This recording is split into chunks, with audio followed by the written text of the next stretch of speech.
Okay, thanks. आणि again once again welcome everyone. नमस्कार. तर आधीचा जो व्हिडिओ सरांनी शेअर केला होता त्याच्यावरती तुम्हाला काही जे काही प्रश्न असतील, जे काही डाऊट किंवा काही असेल, तर आपण ते त्याच्याकडे आज बघूया. That was 9 months back, last March एप्रिलमध्ये, म्हणजे याच वर्षाच्या, म्हणजे 9 महिन्यापूर्वी. सर, तर so we are talking about this options.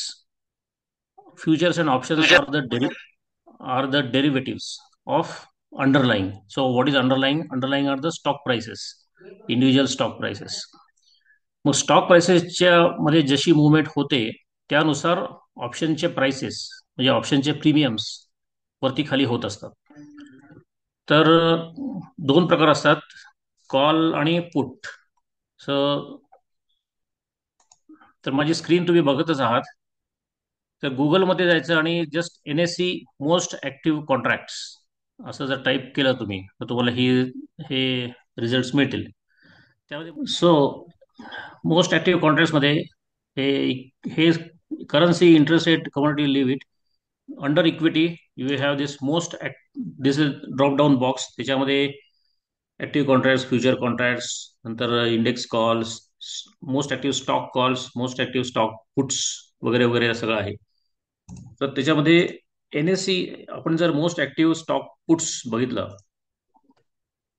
तर NSE is telling us that so and so are highly active. So NTPC, Reliance, Infy, Tata Motors वगैरे वगैरे.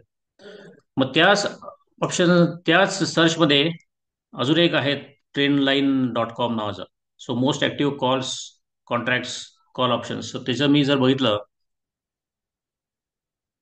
तर इथं पण मोठी मोठी नावं दिसतात: Asian paints, Britannia, REC LTD वगैरे वगैरे.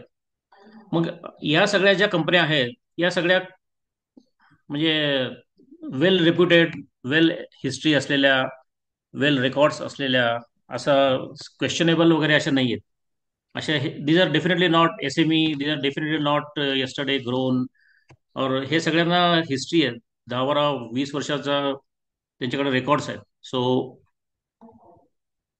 आपण ऑप्शन्स करण्यासाठी फक्त यातलेच काही 4-5 स्टॉक निवडायचे.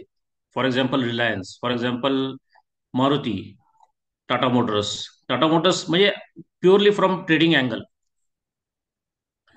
So so this list is telling us which stocks probably. Okay, fine. So याच्यामध्ये इकडे लेफ्ट साईडला, सो इथे ऑप्शन चेन नावाचा एक आहे last. So click on that option chain. what you get is this screen. This is called as option chain, NSE option chain, NSE.com option chain. So, so I'm clicking on this central column called as strike.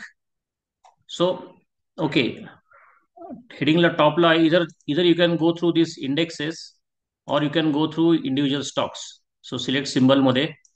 So Reliance मध्ये खूप movement आहे म्हणून मी सध्या Reliance हा पिक केलेला आहे. Okay, त्याची expiry date कुठली, तर या महिन्याची, या महिन्याच्या एंडची. हा महिना किंवा याचा पुढचा महिना 30 जानेवारीची, किंवा त्याचा पुढचा महिना 27 फेब्रुवारीची. जर तो जर डेटा अवेलेबल असेल तर, म्हणजे त्याच्यामध्ये जर रिक्वेस्ट आल्या असतील आणि कोणी रायटिंग केलं असेल, कोणी म्हणजे ओपन, लास्ट कॉलम जो आहे OI, ओपन इंटरेस्ट, म्हणजे लोकांनी रिक्वेस्ट पाठवल्यात पण अजून त्या मीट झालेल्या नाहीयेत, बायच्या किंवा सेलच्या. So that shows the OI data. So stock ऑप्शनची एक्सपायरी एव्हरी मंथ लास्ट थर्सडेला असते. सो या महिन्याची 26ला आहे, 26 डिसेंबरला. सर, या ऑप्शन चेन मध्ये सेंट्रल कॉलम आहे. ओके, आता रिलायन्सची प्राइस चालू आहे 1274, 1274. मग त्याचा आज 127, आता हा जर मी दाखवतोय, सो दॅट इज, या because it went to that one, because I clicked on that. Okay, fine.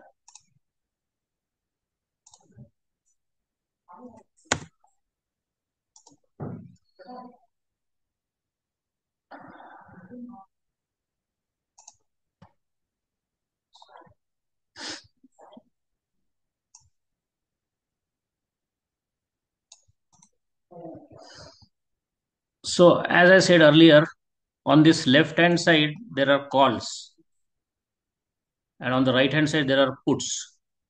So calls move in straight line with the actual share price. म्हणजे शेअर प्राइस जर वाढली तर कॉल्सचे जे हे हा जो कॉलम आहे एल टी पी लिहिलेला, एल टी पी म्हणजे लास्ट ट्रेडेड प्राइस. सो शेअरची प्राइस वाढली की कॉलची पण प्राइस वाढते. It's a straight relation. या स्ट्राईक प्राइसेस जे लिहिले आहेत ते आत्ताची 1270 याच्या खालच्या म्हणजे कमी असलेल्या प्राइसेस या इकडे वरती आहेत या चार्टमध्ये, आणि 1270 जास्त असलेल्या प्राइसेस ह्या खाली आहेत. तर calls move in line, in straight line with the share price, whereas puts move in exact opposite direction with the share price, with the underlying share price. म्हणजे आता रिलायन्सची किंमत 1274 आहे, 1270 आहे समजा इथे, तर ती 1260 झाली किंवा 1250 झाली, 20 रुपयांनी कमी झाली, तर काय होईल? हे एल टी पी जे आहेत या कॉलममध्ये on the right hand side पुट्समध्ये एल टी पी जे आहेत, 1270चा एल टी पी आहे 12 रुपये 20 पैसे, 1250चा आहे 6 रुपये 6 रुपये 50 पैसे. म्हणजे शेअरची प्राइस जर कमी झाली तर पुटची प्राइस वाढते. So that is the funda, they move in opposite direction, whereas in calls they move in straight direction. That is the one. So 1270 is called as ATM, that is at the money. मग या column मध्ये 1270च्या खालचे, now we are concentrate on the right hand side only, the put side. So you will see that all these are all all the data below 1270 on the put side is shown in different color called as white color. So all these prices, they are all called as OTM, means out of money. So they are, so which means that puts हे नेहमी खाली खाली जात असतात. So आता 1270 आलेली आहे, अजून 1250 आली का? अजून नाही आली. 1210 अजून नाही आली. 1100 अजून नाही आली, डेफिनेटली नाही आली. So these prices are yet to reach, म्हणून त्यांना आपण आउट ऑफ मनी म्हणतो. So they are yet to reach. So हे जे प्रीमियम्स आहेत ह्याच्यामध्ये पूर्ण this premiums are showing only the time value, आणि हे टाइम व्हॅल्यू कमी कमी होत राहील जसजसं आपण एक्सपायरीच्या जवळ जात जाऊ. म्हणजे आज 1270 आहे, सोमवारी उद्या काही मुवमेंट नाही झाली तर हे 1200, म्हणजे 1270च्या प्राइस ही 12 रुपये 20 पैसे आहे, ती उद्या ती 12 रुपये 15 पैसे झालेली असेल किंवा 12 रुपये 10 पैसे झालेले असेल, काही न करता. So we have move towards, थोडंसं प्रॉफिट झालं आपल्याला. अजून एका आठवड्यामध्ये सुद्धा काही मुवमेंट जर नाही झाली, 1270च्या आसपासच अपडाऊन साईडवेज मुवमेंट होत राहिली रिलायन्समध्ये, तर हे 12 रुपये 20 पैशाचं 11 रुपये होतील. म्हणजे हे पर शेअर, आता ह्याचा स्टॉक, आता ह्याची बीड क्वांटिटी किंवा आस क्वांटिटीमध्ये तुम्हाला दिसेल की यातला छोट्याला छोटा आकडा कुठला आहे या कॉलम मधला, म्हणजे स्ट्राईक प्राइसच्या नेक्स्ट कॉलम मधला, या कॉलम मधला, तर 500 आहे. म्हणजे ह्याचा रिलायन्सचा लॉट साईज आहे 500 शेअर्स. आधी जो 250 होता स्प्लिट व्हायच्या आधी, आधी म्हणजे आधी याच्या किमती पण डबल होत्या. सो 2400 2500 वर रिलायन्स जात होता, 2600 वगैरे, 3200 पर्यंतही गेला होता मॅक्सिमम वाढून. सो त्यावेळेस हे लॉट साईजेस याच्यापेक्षा हाफ होते, 250 शेअर्स होते. आता ते लॉट साईज वाढून 500 शेअर झालेले आहेत. म्हणजे ऑप्शन्स मध्ये it's all wholesale game. You have to buy the whole big bag, big, you cannot buy them in किरकोळ, you have to buy it in घाऊक. सो एक लॉट 500 शेअर्सचा. सो समजा आपण ऍट द मनी 1270चा put जर विकला ओटीएमचा, तर 12 रुपये 20 पैसे मिळतील आपल्याला पर शेअर. मग एक लॉट म्हणजे 500, मग 500 गुणिले 12 रुपये 60 पैसे, म्हणजे काय, जे 6000 रुपये वगैरे काहीतरी मिळतील आपल्याला.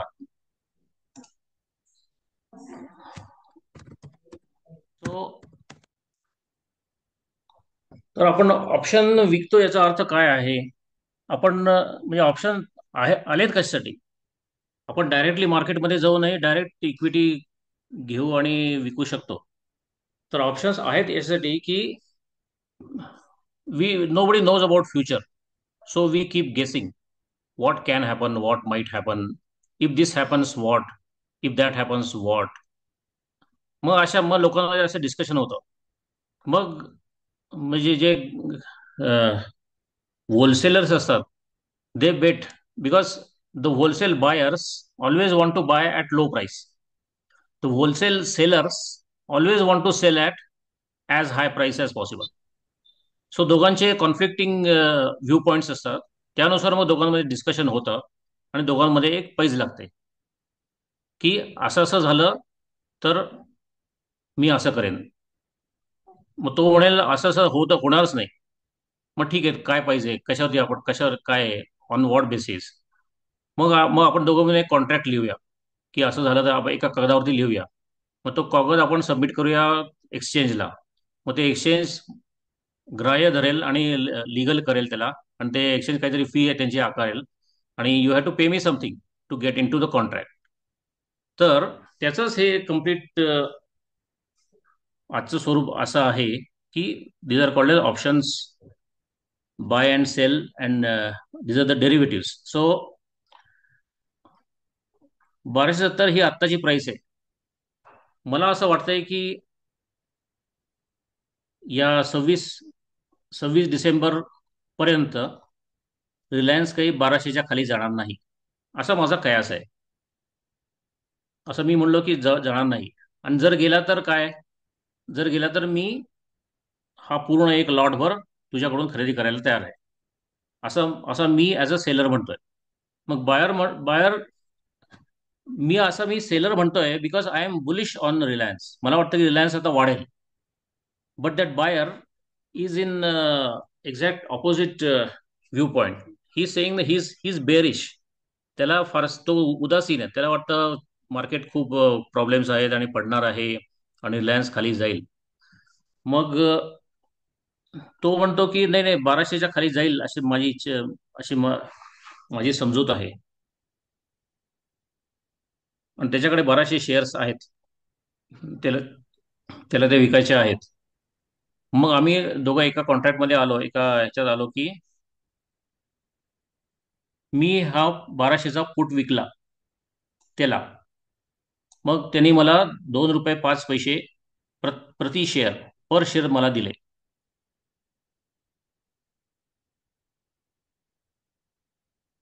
So I said it will not go below 1200.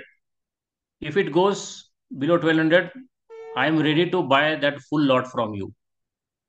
So त्याचा फुल लॉट एक 500चा गुणिले 1200 शेअर्स, म्हणजे सो 1200 ही स्ट्राईक प्राइस गुणिले 500 शेअर्स, म्हणजे 6 लाख.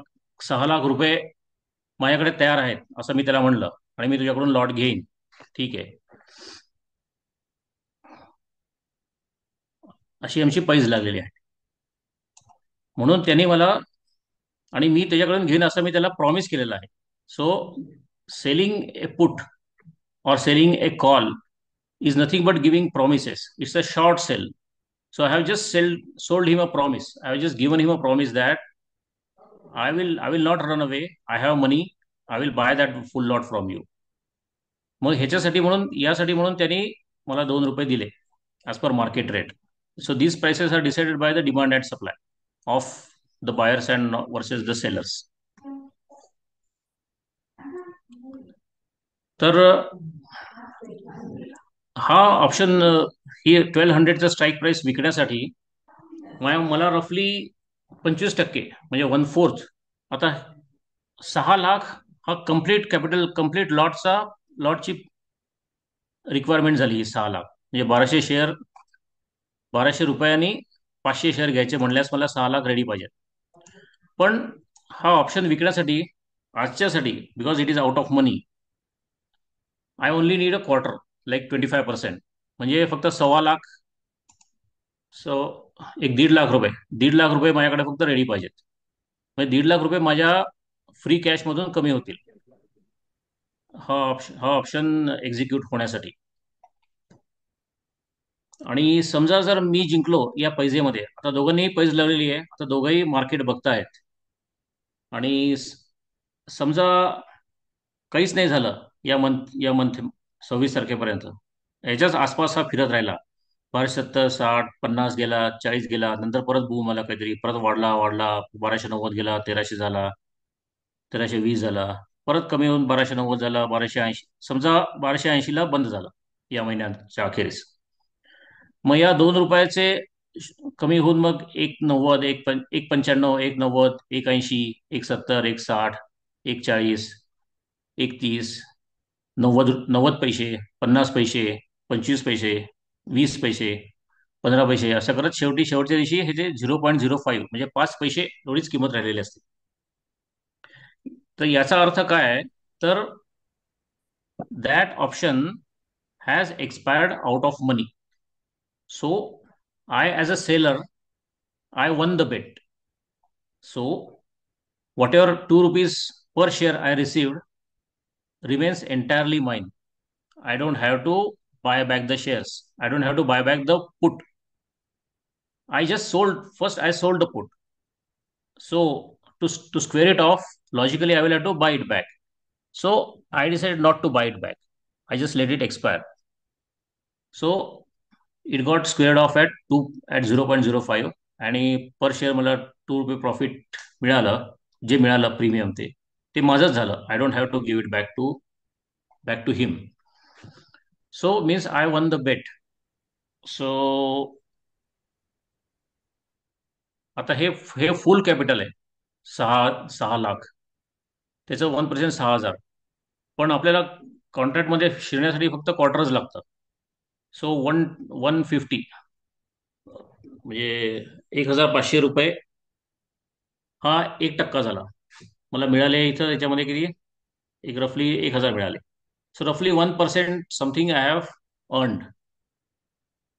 आता इथं इथे एवढे लुक्रेटिव्ह ऑप्शन्स म्हणजे प्राइसेस दिसत नाहीत प्रीमियम्स या ह्याचे, कारण याच्यामध्ये भूल खूप मुवमेंट आहे. पण as of now the data is not showing like that.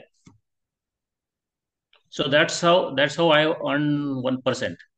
जेव्हा मार्केटमध्ये खूप व्हॉलटिलिटी असते, त्यावेळेस हे जे प्राइसेस खूप वाढलेले असतात. जेव्हा सडनली मार्केट डाऊन होतं, त्यावेळेस सडनली पुटचे प्राइसेस वाढतात. So that is the best time to sell puts. I mean, that is the second best time. First best time is when they are at the highest. So when you go to sell this, at right now it is showing 2.05.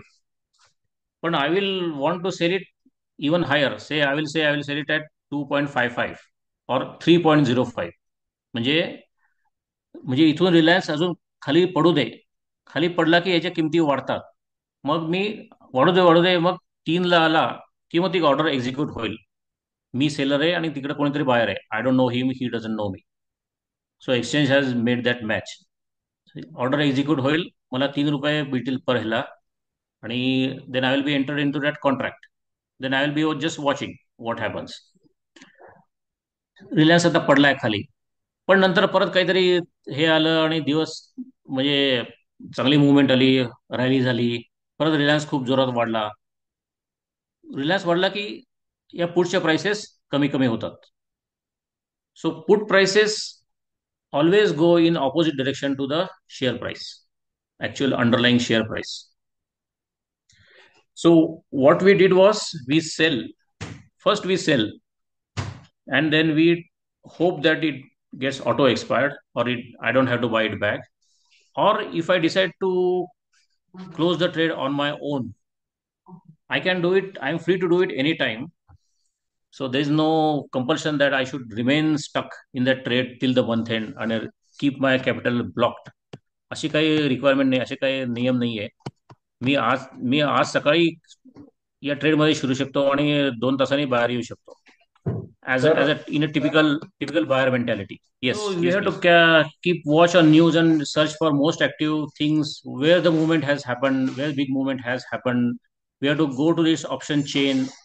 आपले जे interested shares आहेत त्याच्यामध्ये we we R expecting, ज्याच्यामध्ये खूप मोठी movement झालेली आहे किंवा होते आहे, किंवा ज्याच्यामध्ये वाय जो डेटा आहे, ओपन इंटरेस्ट, हा जनरली आता जे राऊंड फिगर्स असतात 1300, आता 1300ला 16,000 कॉन्ट्रॅक्ट्स आहेत तिथं. We are yet to be matched.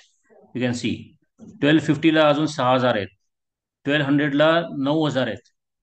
So आता if you see in this column 9 OTM मध्ये, राईट मोस्ट कॉलम पुट्समध्ये, you will see the biggest number is 9,000. That is for 1200. याचाच अर्थ मोस्टली सगळ्याच लोकांना असं वाटतंय की ह्याच्या खाली जाणार नाही. So this is a strong support. This shows that it's a strong support.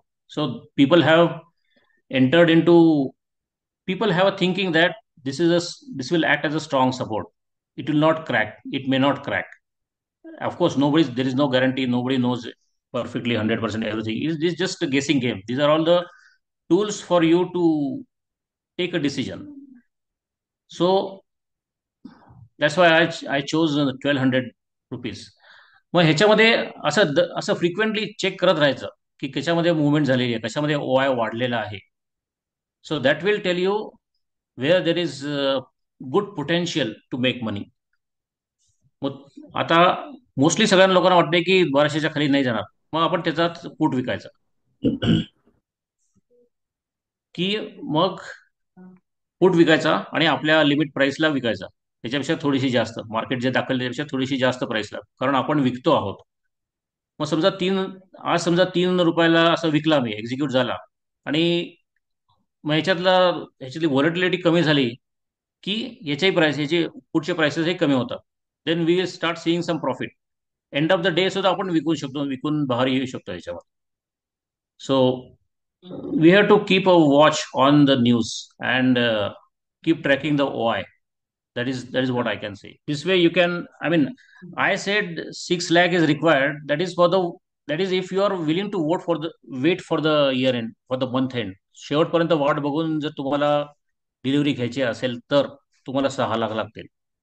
पण तुम्हाला जस्ट प्युअरली फ्रॉम ट्रेडिंग अँगलनी जर जस्ट एंटर व्हायचंय, प्रॉफिट कमवायचंय आणि बाहेर पडायचंय असं असेल तर you only need quarter.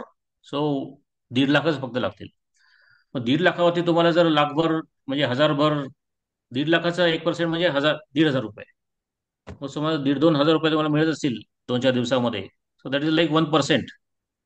If you earn that much in a week, that is also very good, well and good, it's not bad, it's a good gain. And you can choose your safety level. आता इथं 1200 आहे.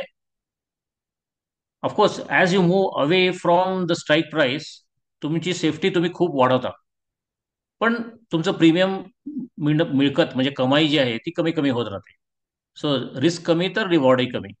Risk जास्त घ्यायची असेल तुम्हाला तर रिवॉर्डही तुम्हाला खूप चांगला रिवॉर्ड मिळेल. So risk Okay. and reward are straight line correlation. Any other method to reduce margin yacha artha? So what I'm doing is just selling a call. Selling a put. But what you can do is you can also buy a call. So first you buy a call, then you sell a put. So then that becomes in the little complex thing. So that is called as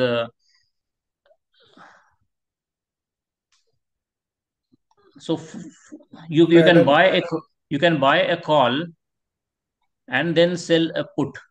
मग तुमचं हे जे marginal requirement आहे 1.5 लाख, ते सुद्धा अजून आणखी कमी होऊन 1,10,000 वगैरे होईल. सो मग तुमचा रिलेटिव्ह गेन चांगला असेल. पण त्यासाठी जरा डीपर नॉलेज पाहिजे, ऑप्शन्स कसे मूव्ह होतात हे कळण्यासाठी. कारण आपलं मेन इंटेन्शन आहे हे पुट विकायचं. पुट विकून ह्याचे टाइम डिके होऊन ह्याच्यामध्ये प्रॉफिट कमवायचं. कॉल खरेदी केला तर कॉलच्याही प्राइसेस वाढतात. So we should be doubly sure that yes it is going to rise only. समजा राईज नाही झाली तर कॉल प्रीमियमच्या हे किमती आहेत ह्या कंटिन्युअसली कमी कमी होत राहतात. So then you will start seeing some loss over here. Okay. For example एक आता साधी गोष्ट आपल्याला करता येईल की तुम्ही एक कुठलाही चार्ट घ्या, रिलायन्सचा घ्या किंवा कुठलाही चार्ट असो, तुमचा जो शेअर विकणार आहे त्याचा आवरली चार्ट लावा. एक 20 AMA सिम्पल मुव्हिंग एव्हरेज लावा त्याच्यावरती, आणि सिम्पल मुव्हिंग एव्हरेजच्या वर जर प्राइस असेल तर तुम्ही बुलिश आहात, नसेल तर बेरिश आहात. त्या कंडिशनमध्ये तुम्ही विचार करून पहा तुम्हाला त्याचं उत्तर मिळून जाईल. सर विचारतायत ना ते चेंजिंग कसं दाखवतात. परत रिलायन्सचा डेटा ओपन करा. आय हाँ हाँ. Suggest you. यस.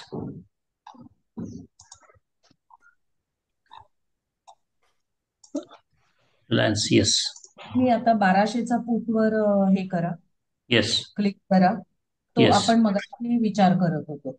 हाँ हाँ. 1200च्या एक ऍक्युरेट एकदम राईट साईडला, तुमच्या राईट साईडला एक चार्टचं चिन्ह आहे.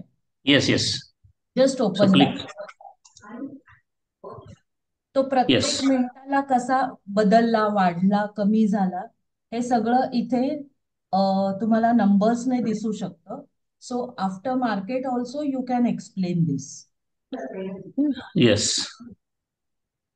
So these chart studies, these graphs will tell you information about what could be the right time. I mean, if you are purely as a trader, what would be the best time to enter? Okay. पण Savita madam, So, thank you या so input बद्दल. पण याचा अर्थ कसा लावायचा हे सुद्धा जर एक्सप्लेन करू शकला तर सांगा ना जरा प्लीज. किंवा तेच ना, निफ्टीचं जर तेच आपण ना. आता पर्टिक्युलर. आता हा, बोला बोला. तेच ना. सो आता आपण जे बघितलं की ₹2.05. सो ही शेवटची प्राइस आहे. ठीक आहे. पण हा ग्राफ असा आहे, त्या दिवसभरात याची मुवमेंट अशी झाली. मग याची हाय प्राइस मॅक्सिमम कुठली गेली होती, तर इथली प्राइस म्हणजे ₹7.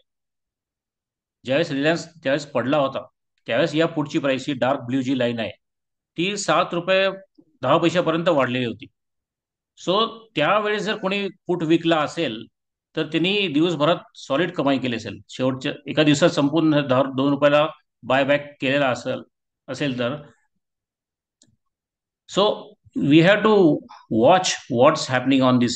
Typically at this round figures like 1200, 1150, 1100, त्यावेळेस काय होत आहे. So this graph is going to tell you information about what would have been the best time. असा जो त्याच्या खालचा फेंट निळी आहे पोझिशन. हा हा. हा, तर हा. ती फेंट ती निळी पोझिशन ती काय सांगते, त्याचा ती अर्थ ती तुम्ही. कॉल्सची आहे.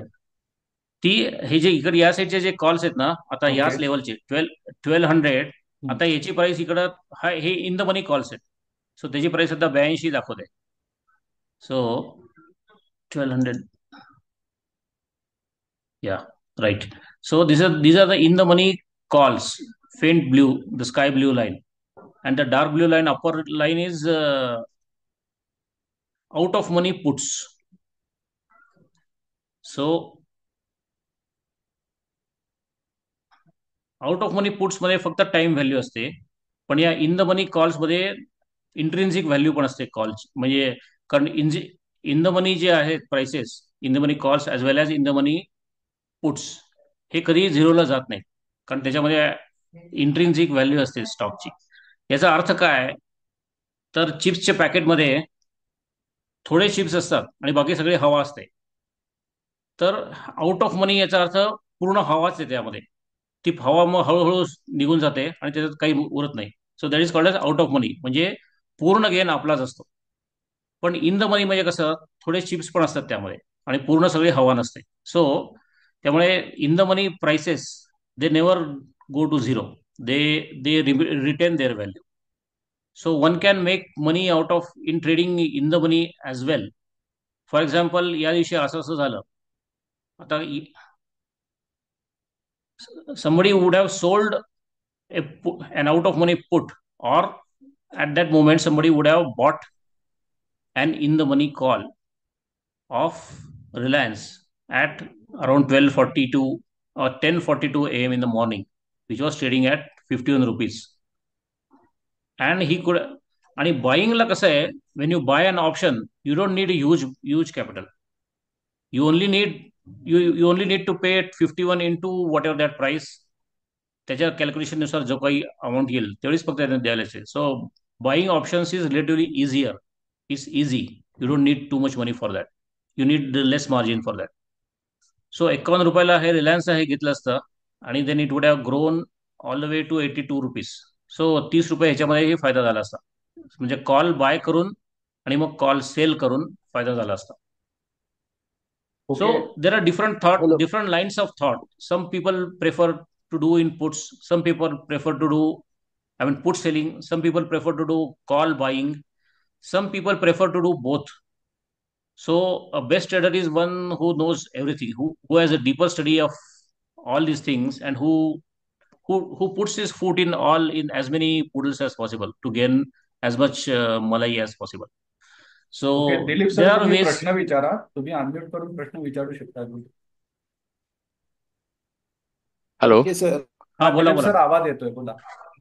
हा, अच्छा, कॉल मी पण काय तुम्हाला म्हणतो, विकला याच्या जोडीला तर आणखी तुमचा गेन बरोबर होणार आहे. Out of the money call विकला तर रिस्क पण तुमची कव्हर होणार आहे जास्त चांगल्या रीतीनं. फक्त कॅपिटल लागेल थोडं ज्यादा. तर तुमचं काय मत आहे याच्यावर? So out of money call विकू शकता तुम्ही, पण तेच म्हणजे तो जर रिलायन्सने जर फुल मोठी हे केली, out of money call call विकणे याचा अर्थ काय आहे, की की याच्या वरती जाणार नाही. आणि जर गेला तर माझ्याकडे शेअर्स तयार आहेत, मी तुला देईन. म्हणजे डिलिव्हरी सेटलमेंटची जर वेळ आली, सो फिजिकल डिलिव्हरी द्यायची वेळ आली, तर तुमच्याकडे शेअर्स असले पाहिजेत तुमच्या डीमार्टमध्ये.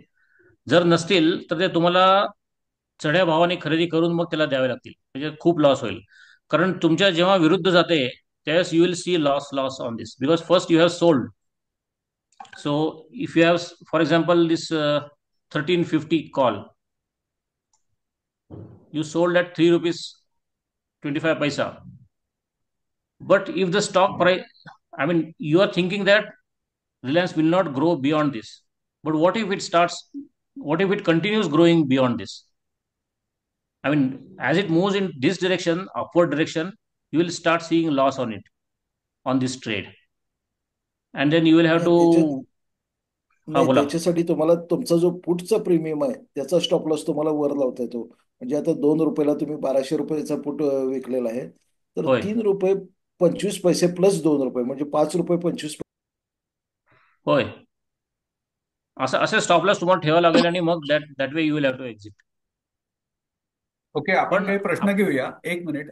होय आपण आपण जरा काही प्रश्न घेऊया. दिलीप सर तुम्ही हा विचारा, मगाशी विचारा तुम्ही. हा हा सर, मी काय म्हणतो माहितीये का, बोला. की एक आपलं कॅपिटल प्रोटेक्ट करण्याकरता आपण हा हा. समजा पूट विकतोय, होय. म्हणजे आपण तेजी करतोय, बरोबर. येस तर येस, वी आर बुलिश. त्याच्याबरोबर येस, म्हणजे त्याच्याबरोबर आपण जे एक कॉल बाय केला, आधी कॉल बाय करायचा आणि मग हा. पुट विकायचा. होय म्हणजे काय होतं की आपल्याला लागणारं कॅपिटल खूप खूप कमी होतं, आणि दॅट होय. Will act as an insurance also. Yes yes. So that म्हणजे that that is a please that is a correct good way, मी, या. Please correct me if I am wrong. आणि शेवटी तुम्ही काय म्हणालात ना, त्याच्याबद्दल मला जरा थोडा डाऊट आहे, की हा हा. असं सोडून द्यायचं. तर सोडून दिल्यानंतर माझ्या माहितीत असं एक उदाहरण आहे, हा हा. की तुम्ही पुट विकला आणि नंतर काहीच नाही केलं, हा आणि समजा तो जर झिरो झाला ना, तर हा. तुम्हाला तेवढे पैसे, ऑब्लिगेशन आहे ना, तुम्हाला तेवढे पैसे भरावे लागतात. नॉट इन केस नाही ऑफ नाही इंडायसेस, पण स्टॉक्स मध्ये म्हणतोय मी. नाही नाही नाही नाही, ह्याची जर आउट ऑफ मनी जर तुम्ही विकला असेल आणि त्याचा जर झिरो झाला तर चांगलीच आहे ना. तर you have definitely 100% won the game, won the bet. You don't have to नाही डू नाही, वन द एनिथिंग. बेट ठीक आहे, पण हा. तुम्हाला एक्सचेंजला तेवढे, कारण तुम्ही विकलाय ना, म्हणजे तुमच्याकडे आहेत ते विकताय तुम्ही, नाही नाही नाही, बरोबर आम्ही आहे. विकलाय तो फक्त पोट आहे विकलाय. बाकी काही नाही विकलं आम्ही, फक्त प्रॉमिस विकलेला आहे. ते इन द मनी झालं असेल. हा, ते जे उदाहरण सांगतात तो इन द मनी झाला असणार आहे. बरोबर त्याखेरीज आहे. तुमचं एक्सचेंज मार्जिन मागत नाही. इन द मनी हा. झाल्यानंतर ते मार्जिन वाढत जातं शेवटच्या गुरुवारच्या आधीच्या गुरुवारपासून, आणि मग ते 10-10 करेक्ट. टक्क्याने वाढत वाढत शेवटच्या गुरुवारपर्यंत 100% पोहोचतं. 100% असतं. हा 100% हा, असतं, कारण येस. बरोबर. हा, कारण मी काय फ्रिक्वेंट ऑप्शन सेलर नाहीये, हा, हा पण हा. मी नेहमी म्हणजे कधी चुकून केलं ना, तर आधी मी बाय करतो नाही, तुम्हाला आणि हे मग आधी सेल करतो. व्हेरीफाय करायला लागेल सर, की म्हणजे त्याच्या प्राइस मुवमेंट वरती तुम्हाला लक्ष ठेवायला लागेल. आणि जर ते इन द हो मनी हो होत आहेत आणि आउट ऑफ द मनी ते इन द मनी जर होत असले, तर तुम्हाला त्या हो हो. पोझिशन एकतर तुम्हाला स्ट्राईक चेंज करायला लागेल किंवा ती पोझिशन स्क्वेअर ऑफ करायला आय लागेल. Was waiting. माझा एक प्रश्न असा आहे की फ्रायडेचा जो फॉल होता तो हा हा. बऱ्यापैकी प्रेडिक्ट पण झालेला, आणि पहिल्या 2 कॅन्डल्समध्ये म्हणजे 75 मिनिट्स कॅन्डल्समध्ये कम्प्लीट तो प्रॉफिट घेतला सुद्धा. बट हा हा. इमिडिएट रिकव्हरी होईल हे कोणी प्रेडिक्ट केलं होतं का? आणि बेसिकली ते कसं आपण प्रेडिक्ट करू शकतो त्यावेळेला की इमिडिएट रिकव्हरी पण होऊ शकते? See, nobody can predict. As far as I know, nobody can predict anything. They नाही can me only use the tools to. You can use. They can only use the data as tools to do some definitive predictions, to definitive uh, possibilities. Open केला होता ना मॅडमने सांगितल्याप्रमाणे, हाँ तो जरा कराल का ओपन? केला है. सी आता याच्यात तुम्ही जे म्हणाले की 7 वॉज द मॅक्सिमम पुट आणि that was a good time to sell. Yes. I do understand. See, Yes. if you ask me, this is a analysis of the past data, right? Yes. Yes. Yes. Now in the live market, if I keep on keeping the track of this chart, तर साधारण म्हणजे आता हा 7चा मी 7 तर target करू शकत नाही मार्केटमध्ये. Yes. तो फॉल सुरू झालाय हे Yes. आयडेंटिफाय करण्यासाठी काही नॉर्म्स आहेत का, की म्हणजे उदाहरणार्थ हे एक खालती यायला लागला मग 5-10 मिनिटं किंवा त्या काय 5-10 मिनिटाची कॅन्डल म्हणा, आय मीन ते झाल्यानंतर यू कॅन एंटर किंवा असं काही. कारण हा analysis of past data is absolutely fine, no issues. But in the live market you don't know what is going to happen further after 7 it has reach 7. Yeah, that's So what. So you have to watch. You have to watch the candles. You have to see where it is. आपल्या ग्रुपमधल्या बऱ्याचशा लोकांच्याकडे मोठा portfolio असणार आहे, बरोबर? आणि बरोबर. तो पोर्टफोलिओ समजा माझ्याकडे काही शेअर्स आहेत जे ऑप्शन मधले ट्रेड होणारे मोठ्या क्वांटिटीमध्ये आहेत आणि ते मला पुढचे 10 वर्ष किंवा 15 वर्ष विकायचे नाहीयेत. हो, पण ते तर पूर्ण लॉट भर असले पाहिजेत. 500 हो कमीत कमी रिलायन्सचे 500 तरी असले आहेत पाहिजेत.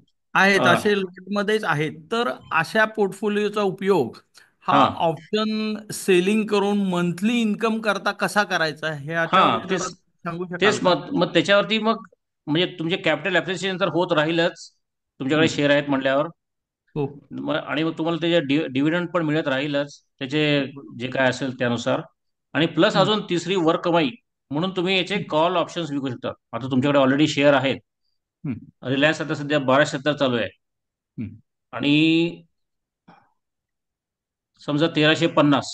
तुमचं असं म्हणणं असेल की या 15-20 दिवसामध्ये काही 1350च्या वरती जात नाही, एवढं मला रिझनेबल ॲश्युरन्स आहे. 1350 काही होत नाही. मग मी 1350चा कॉल विकणार याचा आउट ऑफ मनी. हम्म. म्हणजे असं प्रॉमिस करणार की ह्याच्यावरती जर गेला तर मी तुला तेवढा एक लॉटभर रिलायन्सचा शेअर देईन. मग या बरोबर प्रॉमिसच्या बदल्यात तो आपल्याला ₹3.25 पर शेअर देतो. गुणिले 5, बरोबर गुणिले 500. मग हम्म. ते जे काय मिळतील ती आपली कमाई झाली याच्यावरती. सो दॅट इज द बरोबर premium that we earn the day we sold that call option. Hmm. मग समजा ह्याच्या 1350च्या वरती नाही गेला, 1340 पर्यंत जरी गेला तरी फाईन, नो प्रॉब्लेम. शेवटच्या दिवशी, शेवटच्या 2-3 दिवसामध्ये हे सगळ्याची व्हॅल्यू जरी मायनसमध्ये असली, वाढली आलेली असली आणि जरी तुमचा ते ट्रेड लॉसमध्ये दिसत असला तरी तो सडनली लास्ट 2-3 दिवसामध्ये इतका जोरात क्रॅश पडतो आणि त्याचे 0.05 ला एक्झिक्यूट म्हणजे हे होतो, तो ऑटो क्लोज होतो, हम्म. ऑटो स्क्वेअर ऑफ होतो आणि then you have earn something. बरोबर प्लस पण म्हणजे तुमच्याकडे शेअर्स तुमच्याकडे इंटॅक्ट आहेत राहिले, तुमचं कॅपिटल बरोबर सेव्ह झालं, plus you have earn little bit. So बरं. सो आणि दॅट्स हाऊ यू जर कॅन अर्न समजा सम मनी. Okay yes. समजा 1350 पेक्षा जास्त समजा 1400ला हा. त्या दिवशी क्लोज झाला तर हा. मग माझ्या पोर्टफोलिओतले 500 शेअर्स मला द्यावे लागणार, बरोबर ना? करेक्ट. तुमचे 500 शेअर्स काढून घेतले जातील आणि मग तुम्हाला ओके 1350च्या स्ट्राईकने विकलं म्हणून 1350 गुणिले 500 जो काय हम्म. आकडा येईल तेवढी अमाऊंट तुम्हाला तुमच्या 2 दिवसामध्ये तुमच्या अकाउंटला जमा होईल. ओके. म्हणजे समजा तसं नाही झालं तरी फायदा आहे, तसं झालं तरी फायदाच आहे. तसं झाल्यावर कसं काय फायदा? माझी हा डिलिव्हरी गेली ना. हा डिलिव्हरी म्हणजे ₹50 तुमचं कमी पडला हा एवढंच. तुमचं म्हणजे प्रॉफिट लिमिटेशन झालं, पण हा इट्स नॉट लॉस. म्हणजे बरोबर असं बरोबर नाही की तुम्हाला लॉस झाला. त्याच्या सो पुढची सर तुम्ही नेहमी स्ट्रॅटेजी वापरता त्याप्रमाणे की आता त्याच्या पुढचं आपल्याला आता डिलिव्हरी अक्युमुलेट करायची आहे, तर त्याच्यामुळे याच्या आधी जसं अंडरलाईंग ऍसेट आपल्याकडे होतं म्हणून आपण कॉल सेल केले, तर त्याच्या येस. एक्झॅक्ट ऑपोजिट आता आपल्याकडे डिलिव्हरी नाहीये पण डिलिव्हरी घेण्यासाठी आपण ओपन आहोत, तर त्याच्यामुळे पुट विकायला सुरुवात करायची. ते जी हा. होत राहिली तर पुटचे प्रीमियम आपल्याला मिळत राहतील. खाली आला तर we are rise. Always open to buy that previous lot again. Yes. Yes. तर त्याच्यामुळे आपली पोझिशन फक्त कॉल सेल करायच्या ऐवजी पुट सेल करायला सुरुवात करायची. आणि जर आपण ते स्क्वेअर केले नाही तर एक्सचेंजच ऑटोमॅटिक आपल्याला डिलिव्हरी आपल्या डीमॅट अकाउंट पर्यंत पोहोचवतो, एवढं नक्की. अजून म्हणजे एखादं? गुरुवारच्या एक्सपायरीसाठी मी एक प्रयत्न करून बघितला. मी नॉर्मली याच्यामध्ये काही काम करत नाही, पण मी असं बघितलं की साधारण 11 वाजता या स्ट्राईक प्राइसचे स्ट्राईकचे प्राइस 10 रुपये आहे असे हम्म. कॉल आणि पुट दोन्ही साईड हम्म. विकले. ठीक आहे. ओके. आता मुवमेंट कुठे होते ते बघणं महत्वाचं होतं. हम्म. बराच वेळ ती मुवमेंट फारशी झाली नाही, हा. पण त्यामध्ये एक स्ट्राईक कमी होत गेला आणि हा. दुसरा मात्र तिथेच राहिला. ठीक आहे. हा. एकाची प्राइस 10च्या खाली आली पण दुसरा आहे तिथेच राहिला. थोडीशी बर. मुवमेंट उलट्या बाजूने झाली की वरचा वर जात होता आणि हा. खालचा कमी होत होता. अशा याच्यामध्ये दोन्ही कडून प्रॉफिट मिळेल अशी माझी अपेक्षा होती. पण साधारण एक तासभर बघून सुद्धा मला हा. फार काही म्हणजे जो मला एक्सपेक्टेड होता. आणि तुम्ही बघितलं की पुट साईड खरं तर वाढला पाहिजे होता, कारण पुट साईडच्या बाजूलाच मार्केट आपलं हे होत गेलं होतं, आणि होतं. किंवा कॉल साईड फार फास्ट गेला पाहिजे होता खाली. पण हा. तसं काही झालं नाही. मला एक थोडासा प्रॉफिट मिळाला, मी नाही म्हणत नाही, आणि अगदी शेवटपर्यंत थांबलो असतो तर पूर्ण डिके होऊन दोन्ही फायदे झाले असते. हा. पण तो मधल्या वेळात जो आपण नेहमी म्हणतो की थिटास जे आहेत हा. ते बदलत बदलत राहतात किंवा डिके होत जातात. तसं डिके होताना एका बाजूला डिके दिसले मला, पण दुसऱ्या बाजूला ते डिके होत नव्हते. असं का होत असावं मला सांगू शकाल का? नाही, असं याला काही उत्तर नाही आहे, कारण दोन्हीकडचे हे सगळं अल्ट्रा डायनॅमिक असतं. त्यामुळे कॉम्प्युटर अपडेट व्हायला आणि डेटा हे व्हायला त्यांच्याकडे पण NSE कडे सुपर कॉम्प्युटर्स आहेत, सगळं आहे, सेटअप आहे. पण still we are, I mean it's not really up to the minute. इकडं कमी झालं की वजनात इकडं वाढलं पाहिजे असं. We are not to that level yet. So नाही सर, बरोबर आहे. मला काय सो फॉर म्हणायचं आहे की so from day trading, from very short term day मी ट्रेडिंग पॉइंट उत्तर ऑफ देऊ व्यू, का? we cannot do it like that. But if you check it over a week, 1 or 2 weeks, then you will definitely see that whatever you are expecting is happening. हम्म, हम्म, हम्म. मी जरा उत्तर देतो त्या बाबतीत. चालेल सर. तर कसं असतंय, हा, हा, तर बोला ट्रेडरचे बोला. जे डायनॅमिक्स असतात आणि ट्रेडरचा जो माइंडसेट असतो तो ती प्राइस डिफाईन करत असतो. त्यामुळे ती चेंज होत नाही. एक्सचेंज तिथं ठरवत नाही. एक्सचेंज दिवसाच्या अखेरीस जे दुसऱ्या दिवशी सेशन चालू होणार त्यावेळी ठरवती, आणि त्यावेळेचं ओके. डायनॅमिक्स महत्वाचं असते. हे ट्रेडरनी ठरवलेलं डायनॅमिक्स आहे त्यावेळेचं. त्यामुळे ओके. तुम्हाला तो तसा कारण इफेक्ट दिसला. बरोबर, कारण पुट साईडला जर म्हणजे मार्केट निगेटिव्हिटी वाढत होती, पुट साईड वाढला पाहिजे होता पण पुट साईड कमी होत होता, आणि कॉल साईड कमी व्हायला पाहिजे होता आणि कॉल साईड आहे तिथेच राहिलेला होता, किंवा थोडस हो. जरी उलट झालं तरी वर जात होता. हा मला म्हणजे याच्यातला डायनामिक्स मला अजून नीट लक्षात नाही आली म्हणून तुम्हाला प्रश्न विचारला. नाही, बरोबर आहे, एक but these are called input as anomalies. So even though there are rules and laws, but everything in practical life it doesn't move like that. So there are बरोबर, exceptions. बरोबर, So these are the बरोबर, anomalies. We बरोबर. have to live with it. एक actually काय input right, व्हायला बरोबर. पाहिजे, एक इनपुट ऍक्च्युअली माझ्याकडून, काय, when you are saying the price is not moving, just see, जे ओपन इंटरेस्ट आहे ना, की जे विकायला आणि खरेदी करायला बसले त्याच्यात मोठी गॅप असते, ट्रान्झॅक्शन बरोबर. होतच नाही. त्याच्यामुळे ती लेवल जी आहे स्ट्राईक प्राइसची ती तिथेच राहते, ती चेंज होत नाही. आणि नंतर जेव्हा नेक्स्ट होतं तेव्हा एकदम आयदर एकदम गॅप अप किंवा गॅप डाऊन, म्हणजे खूप फरकाने अगदी नेक्स्ट बरोबर, ट्रान्झॅक्शन होतं. तर ते तुम्ही बघा, अगदी तर बरोबर, ते हा. अगदी. पण सर, तुम्ही म्हणता ते अगदी बरोबर आहे, ते पण मी वॉच करत होतो. पण त्याच्यामध्ये आपण म्हणजे डे ट्रेडिंग साठी ओपन इंटरेस्ट जो आपण ओआय ओआय ओआय नेहमी म्हणतो, अशा वेळेला ओआय फार फास्ट चेंज होतो. म्हणजे आता आहे ओआय तोच आपण कन्सिडर करून जर त्याच्यानं पोझिशन घेतली तर दुसऱ्या मिनिटाला तो ओआय मध्ये भरपूर चेंज दिसतो. मग अशा डे ट्रेडिंग मध्ये खरंच ओआयचा उपयोग होतो का? हो, खूप मोठ्या प्रमाणावर ओआयचा उपयोग होतो. कारण त्याचे जे चेंज असतात ते तुम्हाला मॉनिटर करायची तुम्ही कला शिकलात की होय. तुम्ही डे ट्रेडिंग मध्ये त्या ओआयचा वापर करू शकता. मॅडम, 2 तुम्हाला मिनिटामध्ये तुम्हाला ओआय भरपूर चेंज होतो. कारण शेवटच्या होय. याच्यामध्ये जसं आपण म्हणतो की प्राइजेस क्रॅश होतात, ऑप्शन प्राइजेस बऱ्याच वेळा क्रॅश होतात. 24 रुपयाचा ऑप्शन दिसतो, स्ट्राईक प्राइस दिसते एकदम 12-13 पण होते.